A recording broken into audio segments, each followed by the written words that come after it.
I picked up a man with amnesia. He was gorgeous, so I lied and told him he was my fiance. To my surprise, he believed me. He stayed with me for over a year. Then one day, his memory returned, and it turned out he was a rich heir from a powerful family. He left without looking back. 2 years later, I saw him again. He was now Hunter Huntington, young, successful, and cold. I watched as he crushed someone's fingers under his shoe, his voice like ice, worthless. I turned to leave, but he called out, "Fiance? Did you lose your memory too?" He was back to donate a library to my university. I sat in the audience as others praised him. A girl asked if he had a fiance, and Hunter rolled up his sleeve, revealing a tattoo with the letter S. The room buzzed.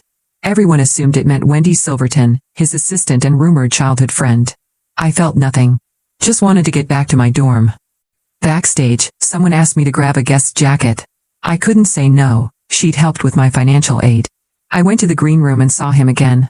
Hunter locked eyes with me. "You go to this school?" I nodded. "What's your name?" Before I could answer, Wendy pulled him away. Later, I overheard her say, "That's not her. Even if it was, she conned you out of a ton of money." She wasn't wrong. My name used to be Willow Sawyer, and I grew up dirt poor in the middle of nowhere. My mother had Alzheimer's. One winter, I found Hunter, dazed, cold, and starving, at the edge of town. No ID. No memory. The police were useless. So, I brought him home. I told him we were married, a white lie to keep nosy neighbors away. He stayed. At first, he was clumsy and weak. But over time, he worked hard, helped around the house, and became my support system. One day at school, I bled through my pants. Boys laughed, saying Hunter had ruined me. He snapped and beat them until they bled. Their parents demanded medical bills. Hunter cried that night, apologizing. The next day, he sold his expensive watch to pay them. "You need that to find your family," I said. "You're my family," he replied. I didn't realize then, but he was changing, smarter, sharper, dangerous. But he was mine. We shared a bed the night before I graduated. I told him I dreamed of going to New York City. He said, "Then I'll take you." I fell for him completely that night. But after I left for school, he vanished. I thought I'd imagined everything. Until now. Backstage again, I peeked into the green room. Hunter was furious, grinding a man's fingers into the floor.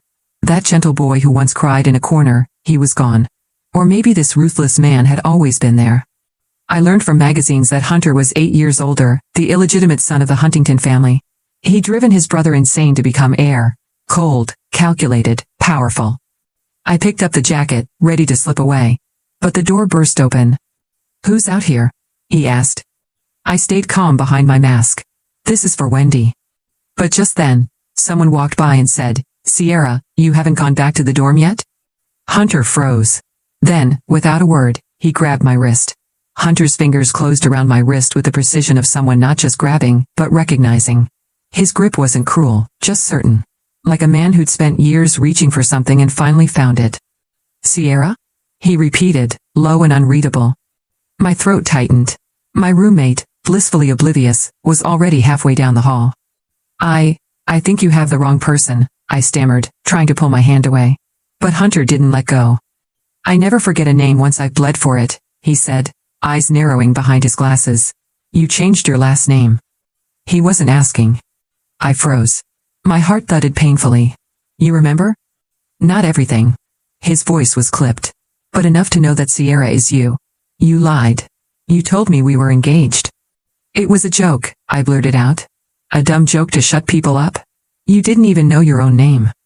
"You made me believe I had a life with you," he hissed, stepping closer. "I begged you to stay. I sold everything I had to protect you. And you. Let you believe we were a family," I cut in, angry now. "Yeah.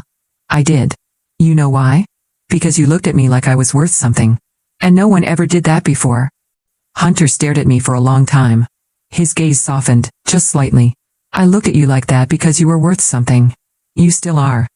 I swallowed hard. "Then why did you leave without a word? You got your memory back and disappeared." "I was dragged back," he said quietly. "And when I remembered everything, the only thing I couldn't find was you. No records. No phone. Willow Sawyer might as well have been a ghost." That name, Willow, felt like an exposed nerve. "I didn't want to be found," I whispered. "I thought you'd hate me for lying." Hunter exhaled sharply and finally let go of my wrist. I didn't hate you. I hated how much I missed someone who might not have been real. I was real, Hunter. Every moment we spent together was real. The hallway was quiet. His expression unreadable. Then, without warning, he reached into his coat pocket and pulled out a familiar object. A beat-up photo of me and my mom in front of the old porch, smiling. I kept this, he said. Even after I remembered who I was. Even after everyone told me to forget that part of my life. Tears stung my eyes. Why? He looked at me like it should have been obvious. Because that was the only time I was free. Then Wendy's voice echoed from inside the room. Hunter? We're late. He didn't even look back. We're not done, Sierra. Before I could say another word, he was gone again, slipping back into the world of power and money where I didn't belong. But for the first time in 3 years, I wasn't sure that was true anymore. I didn't sleep that night. My body lay in bed, but my mind was stuck in that hallway. Hunter's grip, his eyes, the photo. Me, still folded in his wallet like I meant something. 3 years ago, I thought I buried Willow Sawyer. But now I wasn't sure who I was anymore. The next morning, I found a note slipped under my dorm door. Greater than Sierra. I'll be waiting by the library steps at 5. No crowd. No noise. Just us. H. My stomach flipped. I told myself to throw it out. Burn it. Ignore it. But by 4:55, I was already walking toward the library, my heart racing with every step. He stood at the bottom of the stairs, back against the stone pillar like he had all the time in the world. Gone was the designer suit from yesterday. He wore black jeans, a hoodie, and, God, he looked exactly like the boy I used to know. The one who patched the roof with his bare hands and stirred noodles for Mom like it was gourmet. He looked up and smiled faintly. You came. I must have lost my mind, I muttered. Guess we're even then. He gestured for me to sit beside him on the steps. I hesitated, then sat, keeping a gap between us. I needed space to breathe. He didn't speak for a minute. Just pulled up his sleeve and stared at the small black S on his wrist. This? He said, voice steady. I got it 2 weeks after I came back. I didn't know who I was tattooing it for, just that it felt like home. I bit my lip. Everyone thinks it's for Wendy. Let them. His jaw flexed. She knows the truth. And she doesn't ask questions she doesn't want answers to. I looked at him, really looked. Why now, Hunter? Why come after me now? His answer was quiet and devastating. Because I thought I hated you, he said. But seeing you again made me realize I was just angry I didn't fight harder for you. The wind was cold, but my palms were sweating. You said I conned you, I murmured. That I sold you. I said that to convince myself I didn't love you, he said without hesitation. Didn't work. I felt like crying. I didn't. Things are different now, I said, staring out across the quad. You're not some lost boy in the snow. You're a Huntington. You have a throne to sit on. And you? He asked. I'm a broke scholarship kid with loans I'll die repaying. Hunter turned to me slowly. Then let me repay you. All of it. What I owe. You don't owe me anything, I snapped. I owe you everything, he said firmly. My life. My future. My name. Silence hung between us, thick with all the things we never said. Then, gently, he leaned in. I came back for answers, Sierra. But now all I want is you. My breath caught. Was this the same boy I once called a dumbass for knocking over a bowl of soup? The same man who now ran multi-million-dollar acquisitions and crushed opponents with a single word? My past and present were crashing into each other. I need time, I whispered. Hunter nodded. I'm not going anywhere. But I'm done pretending I don't remember the girl who saved me. He stood, paused, and looked back one last time. I'll wait as long as it takes. I told myself not to go looking for him again. But by Friday, I'd already searched Hunter Huntington over a dozen times. Every article, every whisper in the media. All wrapped him in armor. Words like visionary, ruthless, cold-blooded heir. The man in the photos looked nothing like the boy who once stayed up all night sewing buttons back on my coat because he didn't want me to be cold. Still, I wasn't ready to trust him. Not with my heart. And especially not with my secrets. Because there was one thing I never told Hunter. He thought I lied to him about being his fiancé. He didn't know I lied about how I found him. It wasn't by accident.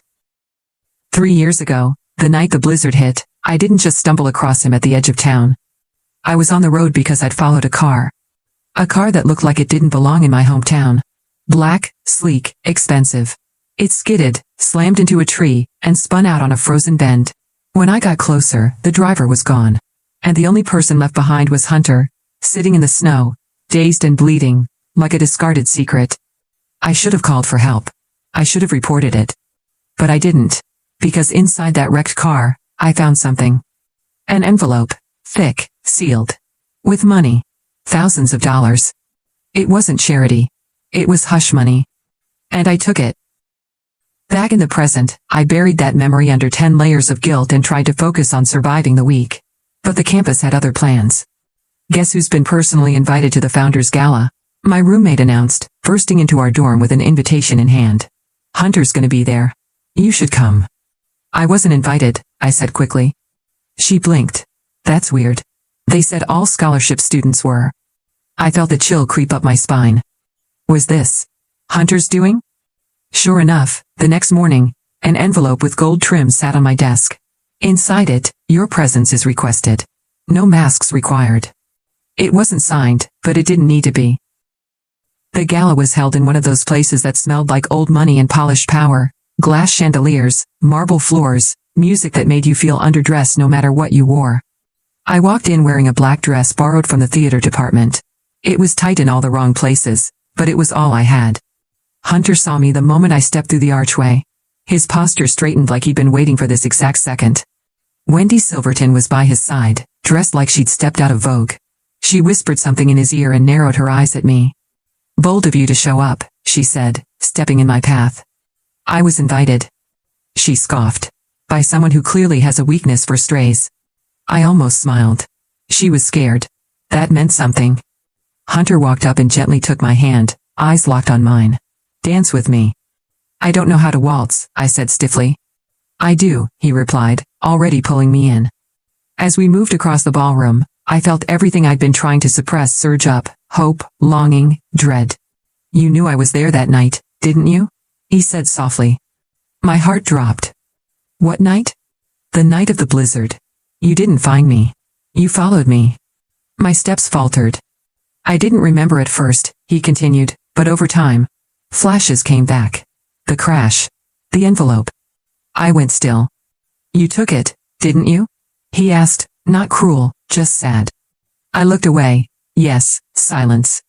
Then Hunter exhaled, good. I blinked, what? I hoped you did. That money was hush money. Blood money. My father was trying to erase me. You taking it meant you saved me. If you had turned me in, I might not be standing here. My lips parted. You're not angry? Hunter smiled faintly. I've done far worse since. The music swelled, and for one breathless moment, we were back in that little house, dancing barefoot in the kitchen. But nothing stays still for long. Because across the ballroom, someone was watching us. A man in a tailored suit, holding a drink he hadn't touched. His eyes, identical to Hunter's, burned with something venomous. Hunter noticed. His hand on my waist tightened. That's my brother, he said quietly. The one you drove mad? No. That was the other one. My stomach sank. How many brothers do you have? He looked at me. Too many. Hunter didn't break eye contact with the man across the room. Neither did his brother. Their standoff was silent, but electric, like a storm threatening to tear the chandelier from the ceiling. Which one is he? I asked quietly. Hunter's jaw clenched. Graham. The middle child. He thinks I stole his birthright. Did you? Hunter's eyes slid to mine. I earned it. That wasn't an answer. But before I could press, Graham moved. He began weaving through the crowd, a thin smile curling on his lips like a blade sharpening itself. People parted for him instinctively. Hunter turned to me. Whatever he says, don't believe a word of it. Then he kissed me. Not soft. Not gentle. Not like someone easing in. It was possession and apology and desperation rolled into one. By the time I could breathe again, Graham was right in front of us. Well, he drawled. So this is the infamous Sierra. Or is it Willow? I lose track of your aliases. I froze. Hunter stepped in front of me like a shield. You've said enough. Oh, come on, baby brother, Graham said, his voice dripping mockery. You brought your little snowfield souvenir all this way. Don't be shy. I wanted to punch him. Or vanish. But Graham wasn't finished. Did she tell you how she cried in front of the police station? Begging them not to take you? Told them she was your wife, and they actually believed her. What a performance. Hunter didn't move, but the temperature around him plummeted. I remember, he said softly. Graham blinked, surprised. You do? I remember that she was the only one who wanted me when I had nothing. She also took your money.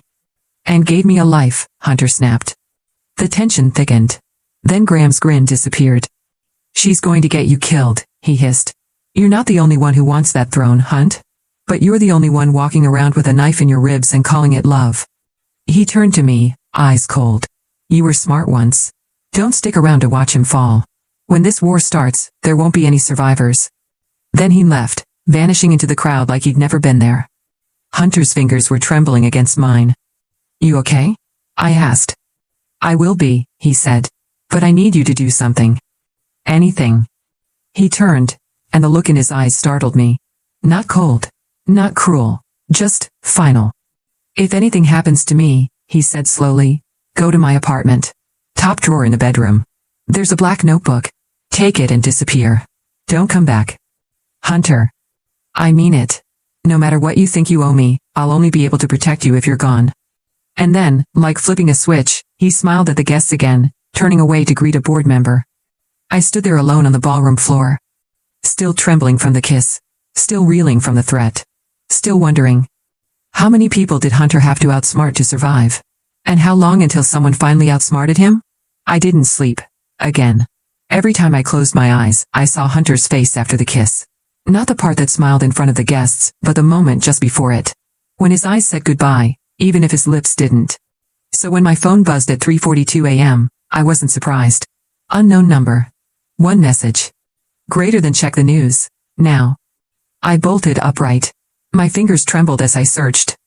Breaking, Huntington Industries CFO found dead in apparent accident. Suspected foul play.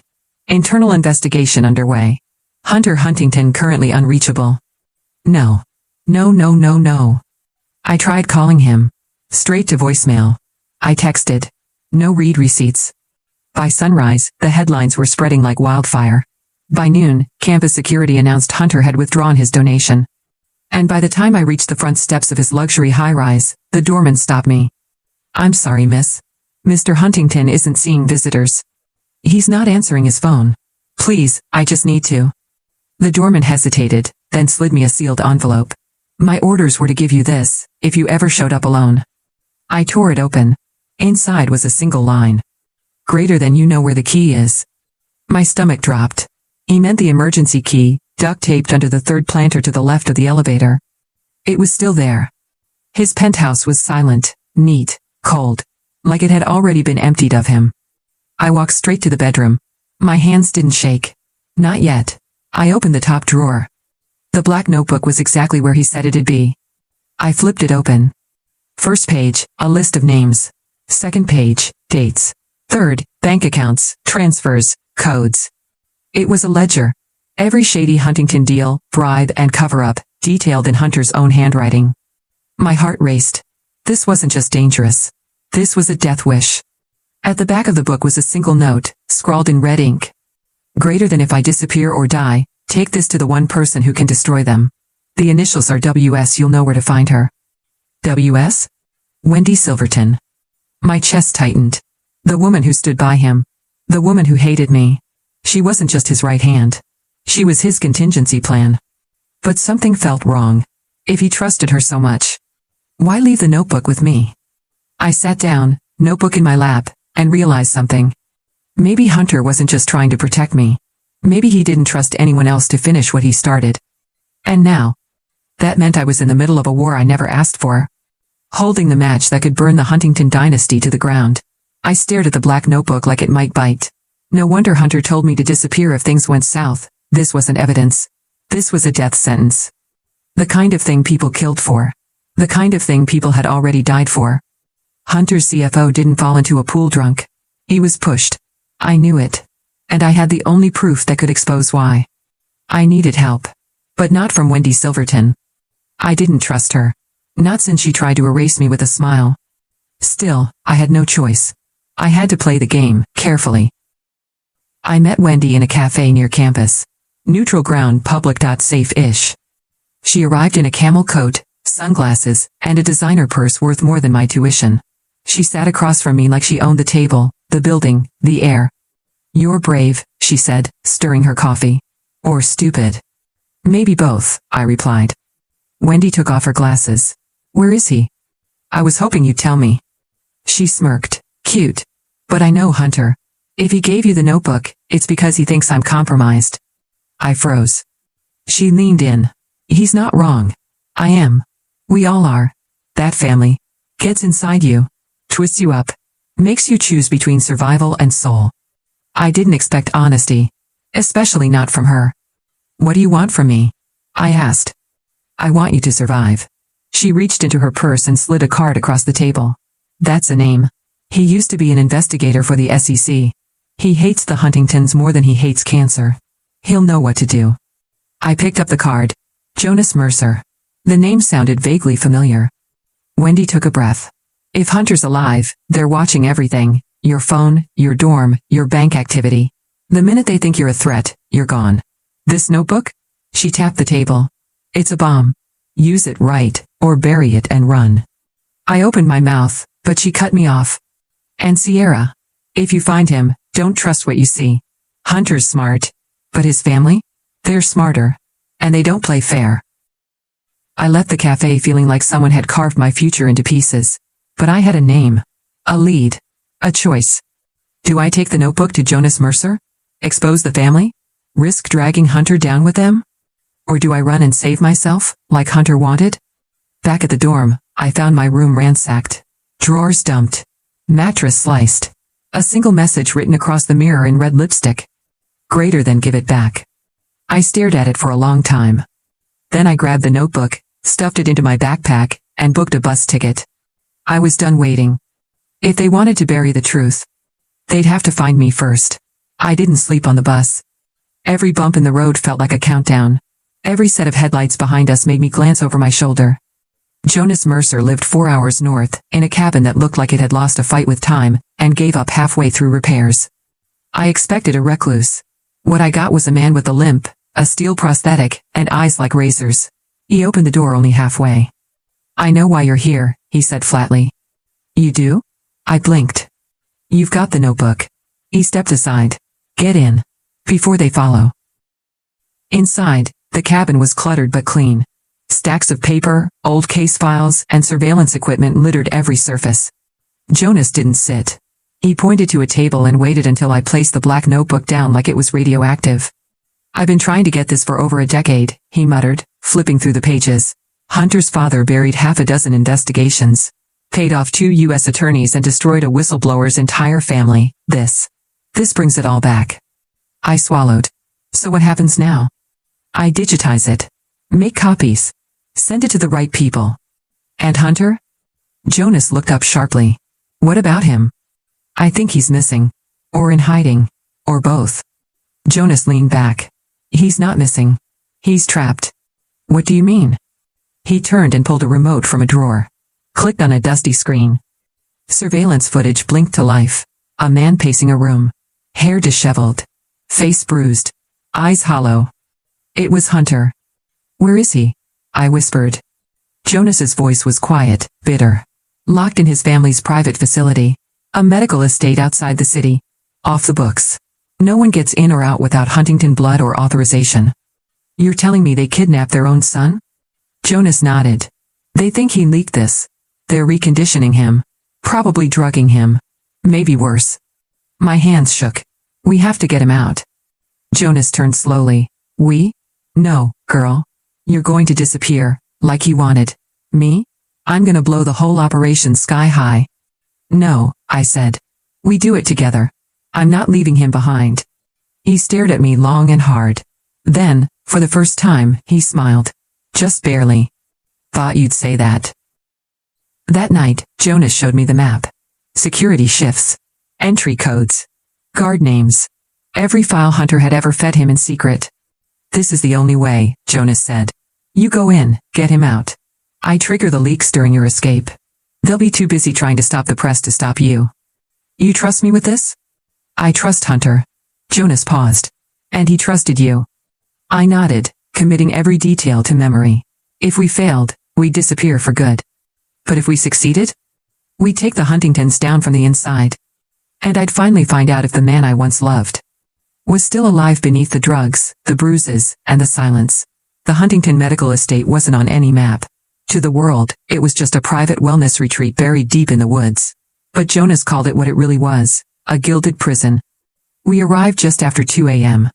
I wore hospital scrubs, fake credentials, and a look I'd rehearsed in the mirror 100 times, calm, forgettable, professional.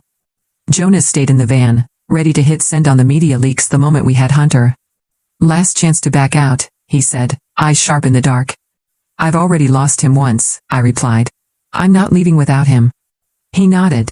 If you see a red emergency case on the wall, break the glass. It triggers a silent fire alarm and unlocks the perimeter gates. Your exit plan. Got it. And then I walked into the lion's den. Inside, the estate was too clean.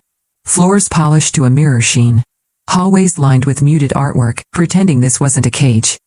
I kept my eyes down. My badge forward. My pulse steady. I found the room from the footage, room B12. No cameras in the hallway. Only a guard at the end, dozing in his chair. The door wasn't locked. I slipped inside. And there he was, Hunter. He sat slumped in a chair by the window, wrists red from restraints, 4 still in his arm. His hair was longer, messy, cheek bruised. He looked thinner. But I'd know him anywhere.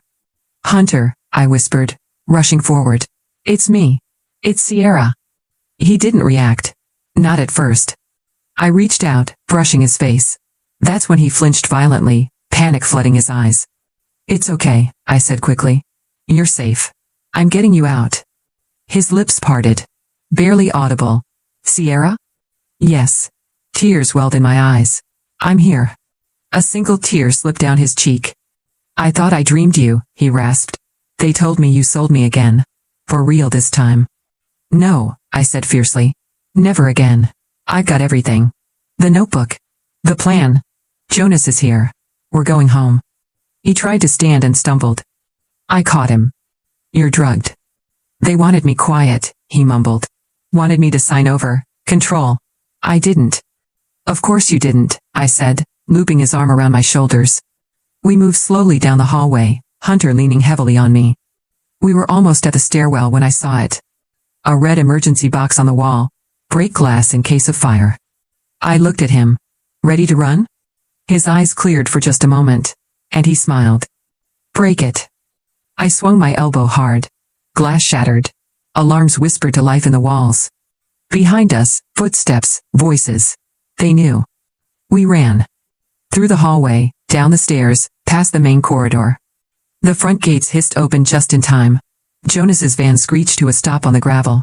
He threw open the door. Get in. We dove inside. Hunter collapsed against me as the tires peeled out. Behind us, the estate lit up like a wasp's nest, guards pouring out into the dark, too late. Jonas was laughing. You did it. You really did it. But I wasn't listening. Because Hunter, still trembling in my arms, whispered something I hadn't heard in years. Are you still my wife? I laughed and cried at the same time. Only if you still want to be my dumbass husband. 3 weeks later, the world knew everything. The Huntington family empire crumbled, slowly at first, then all at once. Jonas leaked the files strategically. Not to tabloids, but to regulators, senators, and every watchdog group with teeth. Embezzlement, bribery, coercion. Enough to make headlines for a decade. Hunter's father stepped down. His brothers vanished behind lawyers. The company's board voted to restructure, without them. And Hunter? He sat on a park bench beside me, hoodie pulled low, sipping gas station coffee like it was champagne. They're offering me the chair, he said calmly. I blinked. The Huntington chair? He nodded. I tilted my head. And you're thinking about it? I'm thinking. About burning it down instead. He smiled sideways. Maybe starting something clean. Something real. I nudged him. You'd be a terrible barista. I make excellent coffee. You once confused sugar with salt. Only once. We laughed. It was easy now, softer. No bodyguards. No secrets. No cages. But the wounds were still there, fading, not gone. Hunter reached for my hand. I still remember the first thing you ever said to me, he said. Oh yeah? You look like a dumbass. I burst out laughing. You did. You were staring at the snow like it owed you money. He grinned, then sobered. You saved my life, Sierra, twice. Once when I was broken. And once when I thought I wasn't. I didn't say anything. I just looked at the faint red mark on his wrist. The letter S, still there, unhidden, even under pressure. You never covered it, I said. I didn't want to, he replied. Even when I thought I hated you. And now? He gently took my hand and placed it over his wrist. Now I know that the best part of forgetting everything was getting to fall in love with you like it was the first time. Tears stung my eyes. Then let me return the favor, I whispered. Hi. I'm Sierra. And I think you're a dumbass. Hunter laughed, leaned in, and kissed me like we had all the time in the world. Because this time, we did.